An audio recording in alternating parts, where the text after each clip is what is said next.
പ്രധാനമന്ത്രിയുടെ ചായ സൽക്കാരത്തിൽ ഇപ്പോൾ പ്രിയങ്ക ഗാന്ധി അടക്കമുള്ളവർ പങ്കെടുത്തിട്ടുണ്ട്. ഞങ്ങളെല്ലാം ഉണ്ടായിരുന്നു. വളരെ സൗഹൃദപരമായിട്ടുള്ള കൂടിക്കാഴ്ചയായിരുന്നു.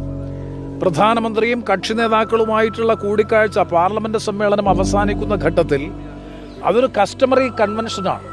മിസ്റ്റർ NK പ്രേമചന്ദ്രൻ, താങ്കൾ RSP എന്നാൽ റവല്യൂഷണറി സംഘപരിവാർ എന്നാണോ വിചാരിച്ചു വെച്ചിരിക്കുന്നത്? പാർലമെന്റ് സെക്ഷൻ കഴിയുമ്പോൾ സ്പീക്കർ നൽകുന്ന ചായ സൽക്കാരത്തിൽ പങ്കെടുത്ത് ചായ മുണുങ്ങിയിട്ട് അത് ഇന്ത്യൻ ജനാധിപത്യത്തിന് നേരെ തുപ്പരുത്. പ്രതിപക്ഷത്തിന് ഒരു വിലയും തരാത്ത, പ്രതിപക്ഷം ഉന്നയിക്കുന്ന ന്യായമായ ആവശ്യങ്ങൾ പോലും അംഗീകരിക്കാത്ത ഒരു സർക്കാരിന്റെ തലവനൊപ്പം ഇരുന്ന് ചായ കുടിച്ച് വിധേയത്വം കാണിക്കാൻ മാത്രമേ നിങ്ങൾക്കറിയൂ.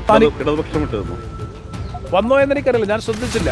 അതെ, മാധ്യമ പ്രവർത്തകന്റെ ചോദ്യത്തിന് മുന്നിൽ പെട്ടുപോയ പ്രേമചന്ദ്രൻ ഒടുവിൽ താൻ ശ്രദ്ധിച്ചില്ല എന്ന് പറഞ്ഞ് തടിയുരുക മാത്രമായിരുന്നു വഴി. പ്രേമചന്ദ്രൻ ഒരു കാര്യം മനസ്സിലാക്കാനുള്ളത്, ചായ സൽക്കാരത്തിൽ പങ്കെടുക്കാതെ CPM വിട്ടുനിന്നത് കൃത്യമായ സംഘപരിവാർ വിരുദ്ധ രാഷ്ട്രീയ സന്ദേശം തന്നെയാണ്.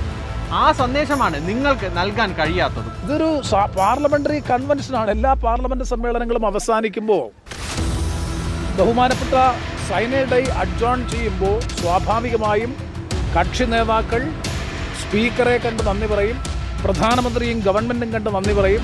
അങ്ങനെ ഒരു കൂടിക്കാഴ്ചയായിരുന്നു, സൗഹൃദപരമായ കൂടിക്കാഴ്ചയായിരുന്നു. ഇത്രയധികം കരിനിയമങ്ങൾ പാസാക്കിയ ഒരു പാർലമെന്റ് സമ്മേളനം മഹാത്മാഗാന്ധി തൊഴിലുറപ്പ് പദ്ധതിയെ പോലും അട്ടിമറിച്ച് രാജ്യത്തെ ജനങ്ങളുടെ സമ്പാദ്യത്തിന്റെ ഭാഗമായിട്ടുള്ള ഇൻഷുറൻസ് മേഖലയെ സ്വകാര്യവൽക്കരിച്ചതുൾപ്പെടെയുള്ള ബില്ലുകൾ പ്രതിപക്ഷത്തിന്റെ ആവശ്യങ്ങൾക്കും രാജ്യത്തിന്റെ പൊതുവായ താല്പര്യങ്ങൾക്കും വില നൽകാതെ പാസാക്കിയെടുത്ത സർക്കാരിനോട് താങ്കൾ എങ്ങനെയാണ്, ഏത് ഭാഷയിലാണ് നന്ദി പറഞ്ഞത്?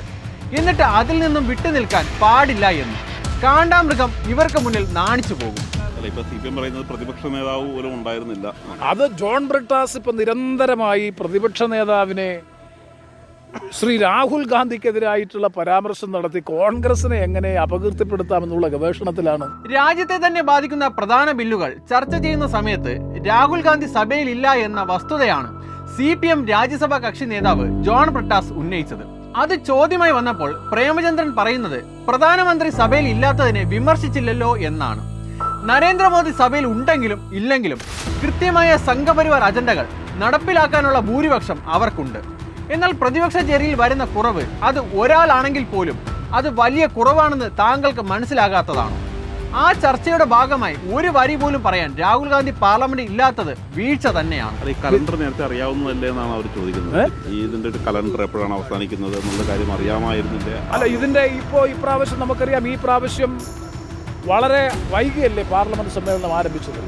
ഗവൺമെന്റല്ലേ ഇതുമായി ബന്ധപ്പെട്ട് തീരുമാനിക്കും. ഇല്ലെങ്കിൽ തന്നെ 3-4 ദിവസം പ്രതിപക്ഷ നേതാവ് ഔദ്യോഗികമായിട്ടുള്ള ആവശ്യങ്ങൾ അല്ലെങ്കിൽ മുൻകൂട്ടി നിശ്ചയിച്ചിട്ടുള്ള ഒരു പരിപാടിയിൽ പങ്കെടുക്കുന്നതിന് വേണ്ടി വിദേശ രാജ്യത്ത് പോയി എന്നുള്ള ഒരു വലിയ പാതകമാണ്. പാർലമെന്റ് സമ്മേളനം കൂടുന്ന സമയങ്ങൾ എപ്പോഴായിരിക്കുമെന്നും അറിയാത്ത ആളൊന്നുമല്ല രാഹുൽ ഗാന്ധിയും കൂട്ടരും. എന്നിട്ടും പറയുന്ന ന്യായം മുന്നേ കൂട്ടി തീരുമാനിച്ച പരിപാടി എന്നാണ്. രാജ്യ താല്പര്യമാണോ സ്വന്തം താല്പര്യമാണോ വലുതെന്ന് രാഹുൽ ഗാന്ധി പറയണം, അല്ലെങ്കിൽ അദ്ദേഹത്തിന്റെ പാർട്ടിയുടെ നേതാക്കൾ പറയണം. പാർലമെന്റിൽ വരില്ല, അഭിപ്രായം പറയില്ല, എന്നിട്ട് ഏതോ കാട്ടിനകത്തിരുന്ന് സമരത്തിന് ആഹ്വാനം ചെയ്യും. പുണ്യ ജന്മം അണ്ണാ.